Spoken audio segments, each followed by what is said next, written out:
There are lots of studies now. Ang stem cell deer placenta ay malaking help sa ating kalusugan.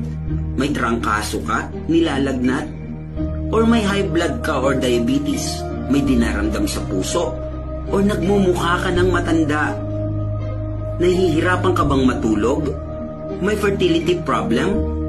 There are lots of testimonies now na ang deer placenta, extreme vitality, it's for total wellness sa ating heart, liver, brain, muscle, intestines.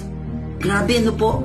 Because extreme vitality, it is caring for our nerve cells, cardiac cells, muscle cells, intestinal cells, liver cells.